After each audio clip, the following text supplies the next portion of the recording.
Une nouvelle émission proposée par COP de France sur le plateau de TV de la Galerie des Solutions, les innovations agricoles au service du climat. Le grand public, on le sait, a tendance à voir le monde agricole français par le prisme de la tradition, oubliant au passage que sur un secteur de pointe en matière d'innovation. L'innovation est en effet essentielle pour permettre aux exploitations agricoles de répondre aux grands défis auxquels elles sont confrontées, défis alimentaires, défis environnementaux, défis énergétiques, défis territoriaux. Pour en parler, j'ai à mes côtés Antoine Poupart, directeur d'Agro Solutions. Bonjour. Bonjour. Et bienvenue. Et Thierry Véronèse, directeur scientifique d'Ovalie, qui vont nous présenter différentes initiatives et solutions opérationnelles qui permettent chaque jour effectivement de se mettre au service de la lutte contre le réchauffement climatique et surtout d'accompagner les adhérents de COP de France, des coopératives, à aller dans ce même sens. Avant de rentrer un peu dans le détail, regardez le petit spot de COP de France que vous trouvez en ce moment d'ailleurs sur les chaînes de télévision et qui vous résume en quelques images ce qu'est COP de France. Dans la coopération agricole, la terre nous rassemble dans une énergie commune. Celle d'agir ensemble. Ensemble, pour développer notre agriculture. Ensemble, pour dynamiser nos campagnes. Ensemble, pour mieux nourrir les hommes. Nous sommes 3000 entreprises coopératives. Nous sommes 600 000 hommes et femmes. Nous sommes la coopération agricole. La coopération agricole, produisons l'avenir. 3000 coopératives, 600 000 collaborateurs, pourrait-on dire, coopérants en tout cas. Alors un mot d'abord peut-être Antoine Poupart d'Agro Solutions. Présentez-moi un petit peu votre organisation. Oui, en quelques mots, Agro Solutions, c'est la filiale expertise conseil du groupe coopératif InVivo, qui donc est une union nationale de coopératives agricoles qui regroupe 223 coopératives. Et donc Agro Solutions développe des solutions, d'où son nom, qui visent à évaluer, optimiser et valoriser la performance agro-environnementale des entreprises, des territoires et des filières agricoles ou agroalimentaires. C'est un petit peu le département R&D, quoi. C'est un peu ça, mais donc orienté aussi pour l'action, parce qu'on va concrètement déployer avec nos clients les solutions sur le terrain. Thierry Véronèse, un mot d'Ovalie Innovation. Ovalie, parce que j'imagine que vous êtes dans le sud-ouest. Voilà, c'est le territoire du rugby, n'est-ce pas? Donc c'est une société assez récente qui a été créée par deux groupes coopératifs du sud-ouest. Le premier, c'est le groupe Yvadour, qui est plutôt localisé sur le Gers. Et le deuxième, c'est le groupe Maïsadour, sur le territoire des Landes. Et notre métier, c'est d'accompagner l'ensemble des activités des deux groupes qui s'étendent en fait de l'amont jusqu'à l'aval, depuis la production, la création et la production de semences jusqu'au produit fini, avec des produits phares comme dans les grandes cultures, comme le maïs, le blé, le tournesol, etc., les légumes. Et puis sur la production animale, je fais un peu de publicité avant Noël, acheter du foie gras, donc du canard, et du poulet. Très bien. Alors, on va voir quelques éléments de contexte avec vous, Monsieur Poupart. Quels sont d'abord les principaux postes d'émissions de gaz à effet de serre dans le secteur agricole ?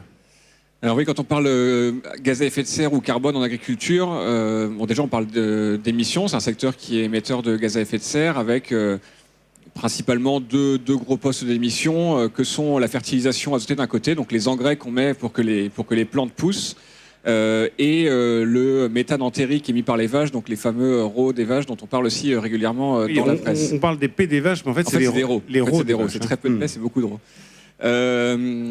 Alors après, là c'est pour le poste d'émission. Après, il y a un autre sujet qui passe souvent sous les écrans radars, parce qu'entre autres, il ne rentre pas aujourd'hui dans les inventaires nationaux qui sont faits au titre des conférences et des conventions climatiques, c'est celui du stock de carbone dans les sols agricoles.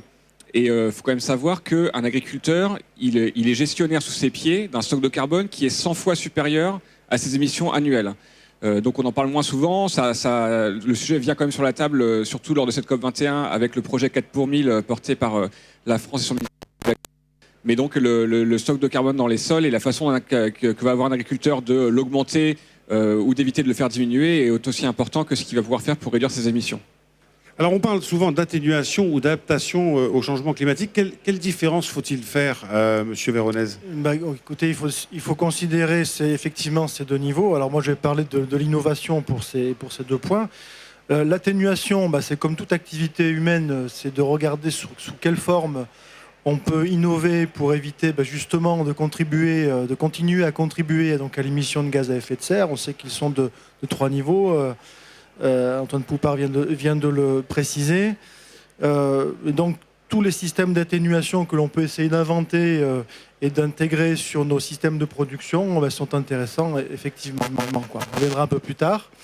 Et puis, il y a différencier de l'adaptation au changement climatique, parce que malgré tous les efforts qui seront faits pour réduire l'émission des gaz à effet de serre, bon, ce que nous disent les modèles, et nous disent encore, c'est qu'il faudrait quand même compter sur 2 bons petits degrés de réchauffement que l'on connaît déjà, que l'on observe déjà. Et ces 2 degrés nécessiteront des transformations, des adaptations, voilà, pour continuer à produire. Parce qu'on sait, par parenthèse, que le niveau d'émissions a augmenté dans les 10, 20, entre 2015, 10, 15 ans, va continuer à augmenter, hein, malgré... le starter de la COP21, c'est 2020. Le temps que tout se mette en place, que tout soit transféré dans les pays. Et en plus, on continue malheureusement à produire plus de CO2. Donc, adaptation, c'est pas forcément que le changement de comportement ou d'usage de l'agriculteur. C'est celui aussi du consommateur. Est-ce que c'est une chose et une donnée que vous prenez en compte? Ça fait partie des données de l'équation, puisqu'en fait, nous, les coopératives, nous sommes les acteurs du territoire. Et on a commencé d'ailleurs, et en collaboration avec InVivo, à jouer une carte qui nous semble intéressante, qui est celle de la production et de la consommation de proximité. Voilà. Ça, c'est un élément parce que ça apporte un intérêt, parce que ça permet de générer des circuits courts d'approvisionnement. Et par ailleurs, c'est une demande de plus en plus forte des consommateurs, parce que pour eux, ça représente un élément de confiance dans ce qu'ils consomment. Donc c'est une carte qu'on va jouer, et par ailleurs, ça génère un nouveau revenu aussi pour les agriculteurs. Alors, quels sont, selon vous, les différents grands axes d'amélioration, d'innovation du secteur agricole? Alors, si on parle de l'atténuation, il faut voir que la problématique, c'est donc d'éviter le relargage de gaz à effet de serre. Donc, une première piste, c'est de faire en sorte que les consommations d'énergie fossile que consomment la plupart des activités humaines soient réduites le plus possible. Donc ça concerne tout le machinisme. Par exemple, le fuel qui est utilisé dans les tracteurs, dans les moissonneuses, etc. Donc on a beaucoup de choses à faire pour optimiser les parcours, avoir une mobilité la plus optimisée possible. Et là, on compte beaucoup, par exemple, sur la modernité, c'est-à-dire la ferme du futur, la ferme connectée, l'utilisation du GPS, des smartphones, etc. On ne parle pas de véhicules électriques? Pas encore. Ça pourra venir. Pour l'instant, l'enjeu, c'est de faire en sorte qu'avec le parc existant de matériel, on puisse l'améliorer et en l'équipant d'une certaine manière. Donc aujourd'hui, biogaz, éventuellement. On pourra venir un jour peut-être avec du biogaz sur les machines. Mais pour l'instant, l'objectif, c'est déjà d'équiper nos agriculteurs en système d'agriculture dite de précision. Voilà. Rationaliser, faire les choses avec parcimonie, ce qui permet aussi de faire des économies d'intrants, c'est-à-dire de fertilisants, par exemple, qui eux-mêmes ont leur propre empreinte carbone. Donc moins on en met, plus on est parcimonieux en termes d'empreinte carbone. Autre axe d'innovation? Alors on parlait de la méthanisation, ça c'est un sujet qui nous intéresse fortement. On sait que le méthane qui est relargué dans l'atmosphère a un potentiel d'effet de serre qui est 25 fois supérieur à celui du CO2, donc il faut en tenir compte. Alors c'est une réaction tout à fait naturelle, la production de méthane. C'est la matière végétale, la biomasse qui se transforme naturellement en méthane. Et il se trouve que dans les élevages, donc, on a beaucoup d'éjections animales. Alors il ne s'agit pas de stopper la production de méthane, mais au contraire, il s'agirait même de l'encourager, mais dans des milieux confinés qui permettraient de récupérer ce biogaz, de le brûler ou plus tard peut-être de l'utiliser dans les tracteurs, par exemple. Voilà, donc ça c'est un vrai enjeu. À ce sujet, la méthanisation n'est pas un sujet très très nouveau. On sait que nos amis allemands, autrichiens, belges sont très en avance. Qu'est-ce qui bloque en France pour que des projets de méthanisation à la ferme, comme on dit, donc de petites unités, se développent plus?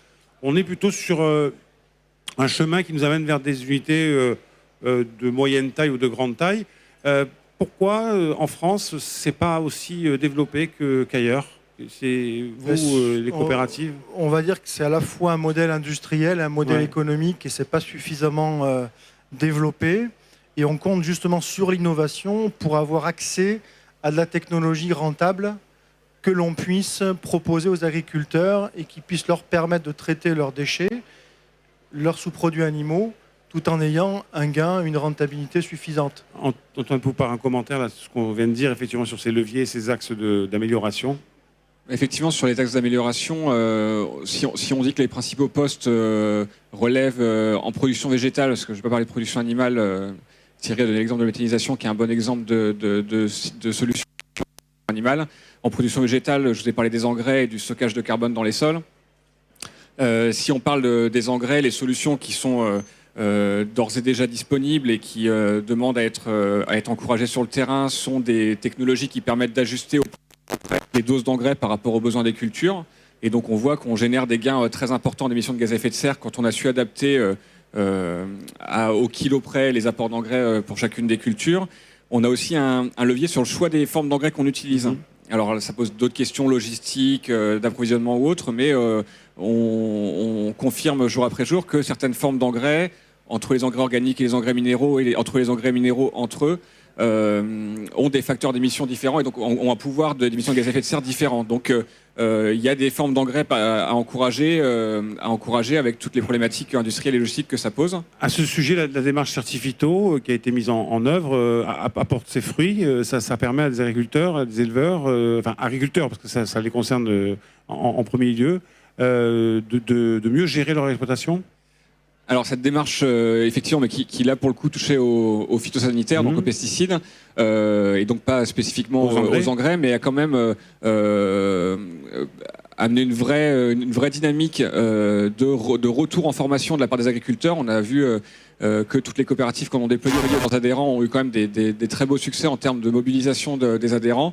Donc on a aussi recréé ainsi une dynamique de recherche d'innovation, recherche d'apprentissage, se former, continuer à se former, être toujours à la pointe de l'innovation de la part des agriculteurs. Et donc ça sera bénéfique pour l'ensemble des sujets, y compris les sujets qui touchent au changement climatique. Ne vous inquiétez pas sur le décrochage, c'est l'environnement militaire du plateau TV qui fait ça et on n'y peut pas grand-chose, malheureusement. Okay. Et ensuite, je vous ai parlé aussi de stockage de carbone dans les sols. Alors là, je vais vous citer un levier qui est peut-être contre-intuitif, mais quand même l'augmentation de la productivité des cultures est un réel levier d'amélioration de l'impact gaz à effet de serre de l'agriculture. Plus l'agriculture va produire, alors déjà, plus l'empreinte carbone ramenée au kilo de pâte ou à la baguette de pain sera faible, pour un certain nombre de raisons que je ne détaillerai pas ici, mais aussi plus une culture est productive, plus elle produit de racines qui vont rester dans le sol et permettre de stocker du carbone dans les sols. Des agricoles très productifs sont les plus à même de stocker du carbone et d'avoir de faibles émissions de gaz à effet de serre. Donc ça vaut le coup de le dire parce que c'est pas forcément intuitif. Et ensuite, on a pas mal d'autres leviers qui touchent au choix de la rotation des cultures. Donc quelle culture on met après quelle culture, on met après quelle culture, qu'est-ce qu'on met entre chacune des cultures pour maximiser cet effet de stockage de carbone dans les sols de façon pérenne, qui, comme je vous le disais, est un énorme enjeu vu que le sujet est 100 fois supérieur sous nos pieds qu'au-dessus de nos pieds quand on parle de gaz à effet de serre en agriculture. Monsieur Véronèse, quelques exemples de ce que fait Ovalie Innovation. Pour prolonger un peu ce qui a été dit sur la notion de stockage de carbone, puisque donc effectivement les cultures, les plantes sont des véritables aspirateurs à carbone, et ça c'est bien connu depuis très longtemps, c'est le système de la photosynthèse. Donc le stockage du carbone dans les sols, effectivement, c'est une résultante de la pratique agricole. Il y a un autre aspect que je voudrais développer, c'est le fait de pouvoir utiliser la matière une fois qu'elle est présente sur Terre sous forme de matière végétale, de la transformer en des produits qui vont être intégrés dans des matériaux, par exemple, avec des longues durées de vie pour la construction, par exemple, et qui donc vont permettre d'avoir du carbone qui durablement, enfin en tout cas assez longtemps, va se retrouver fixé. Piégé. Alors je prends un exemple, c'est des travaux sur lesquels on s'est un peu positionné. Avoir des systèmes de construction qui utilisent de la matière végétale pour faire des parpaings, voilà, tout simplement. C'est pas trivial, il faut le développer, il faut faire de la recherche. Ça se faisait il y a quelques siècles d'ailleurs. Absolument, donc il faut essayer de réintégrer ça, mais dans une logique industrielle telle qu'elle existe aujourd'hui, avec le système de construction qu'on a aujourd'hui. On parle beaucoup aussi également de l'isolation. Il faut quand même savoir qu'il y a des centaines de millions de mètres carrés à isoler en France et des milliards en Europe. Et donc on ne va pas tout faire avec la matière végétale, mais ça veut dire que quelque part, on a une opportunité de positionner de la matière végétale de façon durable, tout en faisant des économies d'énergie. Et comment connecter cette matière avec le monde industriel? Vous y travaillez? Alors, tout l'enjeu pour le monde agricole et pour les coopératives, parce que nous, notre métier, c'est de produire. Donc, de produire, de transporter, de stocker, voire de pré-transformer. On le fait bien en alimentaire.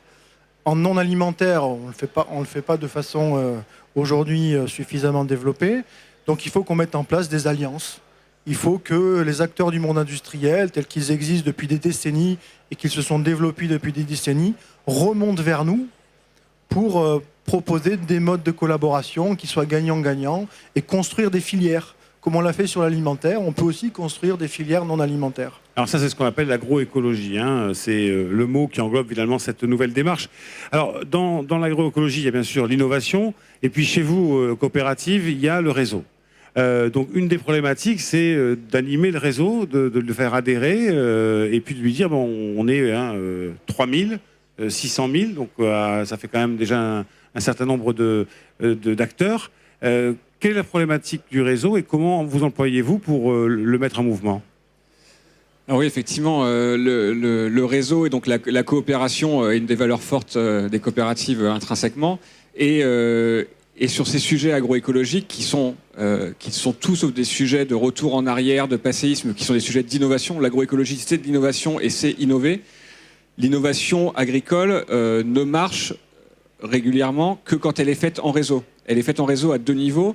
Une mise en réseau des territoires, parce qu'en France, on a la chance d'avoir une extrêmement grande diversité des territoires, ce qui donne notre capacité à faire des produits d'exception, à être résilient à des changements politiques.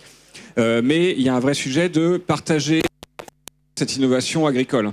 Et donc les coopératives avec qui on travaille, dont celle représentée ici par Thierry, ça fait 40 ans qu'on met en réseau de la R&D opérationnelle agricole. Et ce qui fait que les coopératives avec lesquelles on travaille, ensemble, on a le plus gros réseau de R&D collaborative européen. Donc on est loin devant tous nos, on va dire, disons concurrents, mais on parle de R&D, parce que c'est 40 000 parcelles expérimentales qui sont mises en place tous les ans, c'est 300 fermes de démonstration, c'est des téraoctets de données qui sont traitées et analysées. Et donc cette puissance collaborative, qui est intrinsèquement une des valeurs mères des coopératives agricoles, donne une puissance d'innovation en réseau. L'autre sujet de réseau, il est, et là Thierry en a parlé aussi, entre l'amont et l'aval des filières. Parce que tant qu'on bosse séparément, à savoir l'aval qui ne s'occupe que des préoccupations des consommateurs et comment je vais répondre à moindre coût et de la façon la plus simpliste possible, quand ils viennent nous voir, nous acteurs de l'amont, on leur dit juste c'est pas possible. Et inversement, quand on reste en vase clos entre gens de l'amont agricole à trouver des super innovations, mais qui sont inaudibles ou qui tapent à côté de la plaque rendue aux consommateurs. Donc il y a un vrai sujet d'organiser et d'animer un dialogue entre l'amont et l'aval des filières, de la même façon qu'entre les territoires, mais entre les territoires on sait le faire depuis longtemps. Entre l'amont et l'aval, c'est quelque chose de plus récent, mais il faut organiser un dialogue permanent entre l'amont et l'aval pour que on ait bien une cohérence entre ce qui est prêt à entendre ou ce que demande un consommateur et ce qui est prêt à fournir ou les contingences particulières du producteur agricole. Mais alors, globalement, les bilans GES de l'agriculture aujourd'hui, enfin, pour parler que de votre exemple, vous avez déjà des chiffres, des statistiques, vous pouvez valoriser ces bons bilans finalement. Est-ce que vous avez un tableau de bord? Alors là, c'est le sujet central de cette question, c'est celui des données. Et en fait, il y a un gros sujet là autour de être capable en routine à un moindre coût de produire les données au niveau des agriculteurs pour amener faire la preuve de l'amélioration du bilan. Donc il y a déjà à produire la donnée à la base au champ et ensuite la faire circuler jusqu'au consommateur final avec des règles de confidentialité, de valorisation économique à tous les échelons. Et donc c'est effectivement des choses qu'on fait depuis quelques années, à savoir organiser cette production massive de données qui va montrer que sur les leviers que je vous ai cités tout à l'heure sur la fertilisation azotée ou sur le stockage de carbone, on est capable régulièrement d'améliorer, tous les ans, d'améliorer les bilans sur du blé par exemple de 20 à 40%. Donc on est sur des choses, on ne parle pas d'un pouillème de 1 ou 2%, on parle 20 à 40% d'amélioration des bilans gaz à effet de serre. Donc il faut être capable au quotidien de produire ces éléments de preuve et ces données au niveau du producteur agricole et être capable ensuite de faire circuler cette information jusqu'au consommateur final. Et comment la valoriser, cette amélioration économiquement, oui, mais ça, financièrement. c'est tout le sujet du financement. C'est que là, on parle d'innovation. Donc, une fois qu'on a fait la preuve technique d'une innovation, soit intrinsèquement, elle est économiquement pertinente et donc elle va se déployer quoi qu'il arrive, soit elle a un coût. Elle a un coût et donc il faut trouver celui qui va être capable de rémunérer soit cette prise de risque, soit ce manque à gagner, soit ce surcoût pour le producteur agricole. Et il y a deux façons principales de le faire. Il y a une façon dans les filières, donc avec ce dialogue amont-aval, et que les filières qui ont contact avec le consommateur et qui, elles, génèrent à la fin, délivrent la valeur auprès du consommateur, soient capables de capter cette valeur-là et de la redistribuer de façon équitable jusqu'à l'amont agricole qui a été le principal producteur de cette valeur. Parce que juste un chiffre, quand on parle gaz à effet de serre, mais c'est vrai pour tous les impacts environnementaux des produits alimentaires, 40 à 90% de l'empreinte environnementale d'un produit alimentaire, ça se passe au champ ou à l'étable. Donc celui qui a les clés de la solution pour vendre un paquet de pâtes ou une baguette carbone light, c'est l'agriculteur. C'est pas l'usine du meunier, c'est pas l'usine du laitier. Il va jouer sur 5-10%. Nous, on est capable de jouer sur 40 à 90% de l'impact. Donc il faut que cette valeur perçue, attendue, soit captée par l'aval des filières et redistribuée de façon équitable jusqu'à l'amont des filières. Il y a d'autres acteurs qui sont capables d'amener ces sources de rémunération. C'est la question que je voulais vous poser. Pour financer ces innovations, c'est les acteurs d'un territoire. Et donc, avec lesquels on n'aura pas de lien physique, on n'aura pas un produit, on n'aura pas un kilo de blé ou un kilo de poulet pour porter l'amélioration de l'empreinte carbone, mais on va être sur des marchés complètement dématérialisés, par exemple le marché du carbone, qui soit le marché de conformité ou le marché volontaire. Et c'est tous ces marchés qu'on appelle de paiement pour services environnementaux, qui permettent à un agriculteur de diversifier son revenu, un agriculteur et donc à sa coopérative de diversifier son revenu, de trouver d'autres sources de rémunération liées aux services environnementaux qu'il rend, au-delà de son simple rôle de production de matières premières agricoles. Il rend aussi des services environnementaux, il stocke du carbone, il épure de l'eau, il enrichit de la biodiversité, il épure de l'air, et donc trouver des marchés qui vont être capables de valoriser ces paiements pour services environnementaux. Et ça existe sur le carbone. Malheureusement, le prix du carbone aujourd'hui, il est ce qu'on sait. Par contre, ça marche très bien sur la biodiversité, avec le marché de la compensation écologique. Et donc, c'est une voie très intéressante pour générer les revenus agricoles qui vont permettre de diffuser massivement ces innovations. On remonte un petit peu, on revient en arrière un petit peu sur justement le financement de la recherche et de l'innovation. Comment vous financez-vous chez Oval Innovation, avec vos adhérents? Alors, il se trouve que, notamment sur ces sujets-là, donc les outils d'aide à l'innovation sont quand même très nombreux, très riches. Enfin, riches dans le sens où ils sont très diversifiés. Par exemple.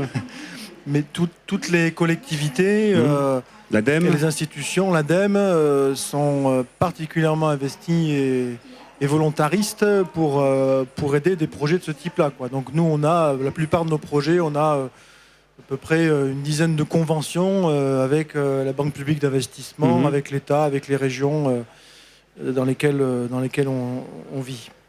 Voilà, donc il y a vraiment Donc le levier financier, c'est-à-dire celui qui amène à l'innovation, il est à peu près sécurisé. C'est-à-dire qu'il ne faut pas aller prendre dans la trésorerie des agriculteurs. On arrive à financer de la recherche, de l'innovation pour amener des solutions des fois très simples. Disons qu'on arrive à faire des constructions intelligentes de projets qui permettent de mesurer de mesurer le risque.